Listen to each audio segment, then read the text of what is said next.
ele não julga assim pra gente entender, é um mistério. A consciência das pessoas é que a julga. Eu não acho que Deus julgue ninguém, não. Vai julgar as pessoas aqui? Eu acredito que ainda nessa vida. Deus não julga ninguém, ele tem o perdão dele divino, independente do que a gente fez de errado, a gente tendo fé e se arrependendo, ele dá o perdão. Muita gente boa sofrendo, sendo explorada pelos poderosos que não têm escrúpulos, tudo isso faz a gente não acreditar. Eu acho que a justiça tem que ser feita aqui na terra mesmo, entendeu? Então, se a justiça divina realmente existisse, ela deveria ser feita aqui mesmo. A justiça divina é justiça. Se alguma coisa a gente pode chamar de justiça, é a de Deus. Olá, amigo.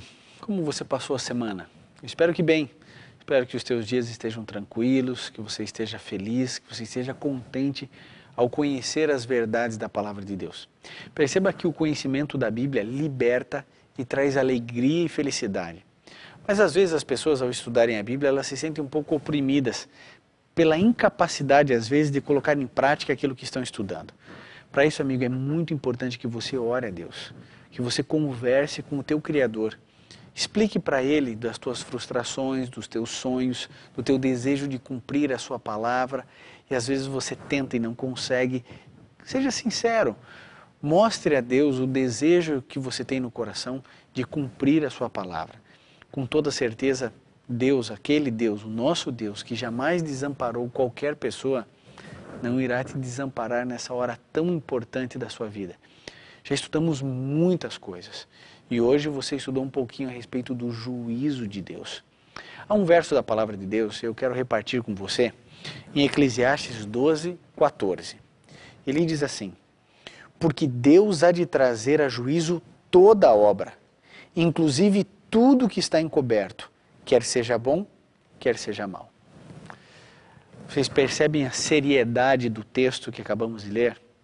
O texto diz que Deus há de trazer a juízo toda a obra, inclusive o que está encoberto, quer seja bom, quer seja mal.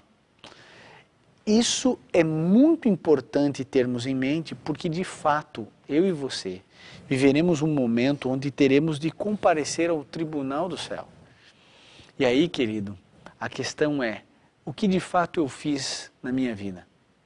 Há um pensamento que eu conheço desde os 16 anos. Ele diz assim, que o caráter de um homem é medido por aquilo que ele faria, mesmo se soubesse que nunca seria descoberto. O caráter de alguém é medido por aquilo que ele faria ou deixaria de fazer, mesmo que soubesse que nunca seria descoberto. Sabe, muitas pessoas vivem vidas duplas. Vivem com pecados secretos, escondidos. Alguns têm até 2 famílias. Querido, tudo que está encoberto será trazido à tona.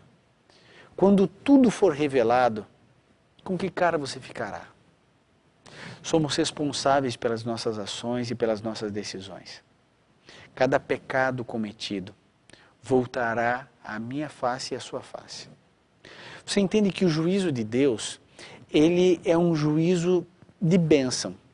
Ele é um juízo de cuidado. Não é um juízo para acusar, nem para prender, nem para matar.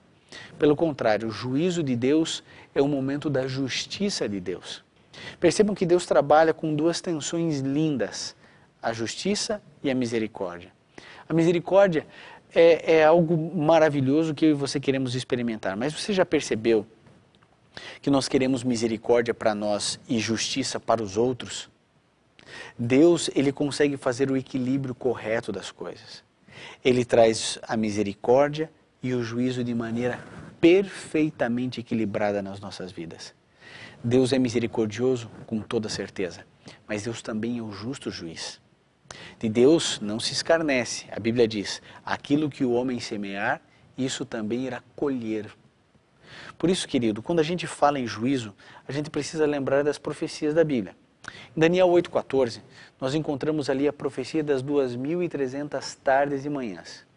Dentro dessa profecia está ali o período das 70 semanas, que começou em 457 com o decreto de Artaxerxes. Ele permitiu a reconstrução do templo e da cidade de Jerusalém. Você se lembra, o povo de Israel viveu em apostasia, Reino do Norte já havia sido destruído, cuja capital era Samaria, Jerusalém também é destruída, é colocada no pó. Nesse contexto viveu Ezequiel, um pouquinho antes Isaías, nós encontramos o livro de Abacuque nesse contexto, e o povo de Israel é levado cativo à Babilônia.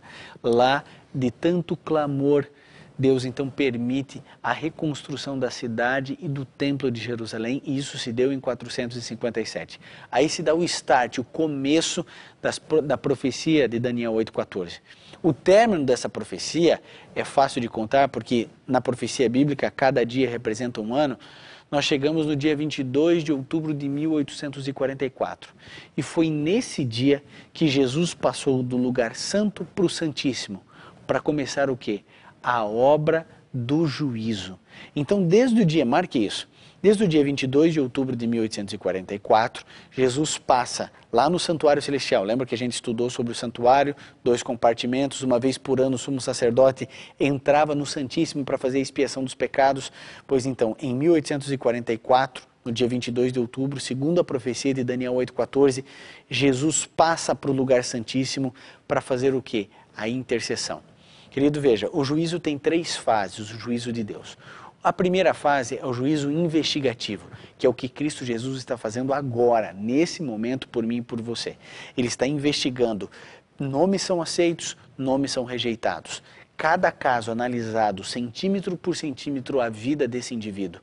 Jesus Cristo começa com aqueles que morreram até chegar em nós que estamos vivos. Então, esse é o período do juízo investigativo. No milênio, que nós já estudamos, terá lá durante todos esses 1000 anos, será o juízo comprobatório, onde nós estaremos lá, só recapitulando para você, percebendo por que as pessoas não estão lá. Nós descobrimos, e vamos aqui reafirmar, que cada pessoa, cada um de nós entenderá que os nossos amigos, e às vezes até familiares, não estão lá porque escolheram não estar. Não é um castigo imposto de Deus, mas é uma escolha pessoal da liberdade que cada indivíduo tem. E aí então o juízo executivo é quando Jesus executa tudo aquilo que foi investigado e que foi comprovado. No segundo retorno de Jesus a essa terra, nós já estudamos também com a Nova Jerusalém, lembra? Apocalipse 21, 1 em diante, nós encontramos ali a Nova Jerusalém descendo do céu, ataviada como uma noiva para o seu noivo. Nesse contexto, então Deus manda fogo do céu descer, e aí ocorre o ato estranho de Deus. Pecado e pecadores são destruídos pelo poder de Deus. É o ato estranho de Deus, não será fácil para nenhum de nós. Faremos isso chorando, Deus estará chorando. Agora nós seremos julgados por qual lei? Pela lei da liberdade. Liberdade. Você é livre, amigo, para fazer o que você quiser da sua vida. Se você quiser matar, você pode. Se você quiser roubar, você pode. Se você quiser adulterar, você pode. Se você quiser se envolver com pornografia, você pode. Se você quiser mentir para a pessoa que está do seu lado agora, você pode. Mas lembre-se, você é responsável por aquilo que você faz. Tudo o que nós fazemos será trazido à tona no juízo de Deus. Isso não é feito para castigar ninguém. Isso é feito para trazer justiça. Agora, quando o indivíduo se arrepende, quando ele abandona o pecado e ele confessa, querido, Deus é o primeiro a abraçar e a perdoar os pecados. A Bíblia também fala que Jesus é o nosso advogado. Querido, se Deus é o juiz, se Jesus é o advogado, e Deus e Jesus nos ama, então, querido, por que temer? Não há nada a temer. Nenhuma condenação há para os que estão em Cristo Jesus. Percebam o que eu vou te dizer agora. Se fôssemos enfrentar sozinhos o juízo de Deus, todos nós morreríamos, todos nós. Mas nós não estamos nessa sozinhos. Jesus Cristo venceu a morte e venceu o pecado. Ele vence por você e por mim. Quando Jesus estiver lá no tribunal dos céus, quando Deus estiver julgando tudo e Satanás estiver me acusando, Satanás colocará diante do universo, diante de Deus, todos os pecados que eu já cometi na vida. Mas Jesus ficará entre eu e o acusador. E nesse momento, Jesus olhará para Deus e dirá assim: Pai, Ele me aceitou. Eu quero que a minha justiça esteja sobre Ele. Eu fui aceito pelo Senhor, então aceito Ivan. Ele é tudo isso que o inimigo mencionou, mas Ele me aceitou. Eu morro por Ele. E eu quero que a minha vida seja para Ele. Ah, querido, Deus cuidará de você em todos os momentos da sua vida. Não precisa temer a justiça nem o juízo de Deus. Confie no Senhor Jesus. Arrependa-se e fique perto de Cristo. Na próxima semana, nós estaremos falando a respeito das leis da Bíblia, para você entender um pouquinho mais essa questão da lei. Existem várias leis cerimoniais, de saúde, civis, lei moral. Vamos entender um pouquinho a respeito das leis, porque muita confusão existe por aí. Eu espero você na próxima semana para estudarmos um pouquinho sobre as leis da Bíblia.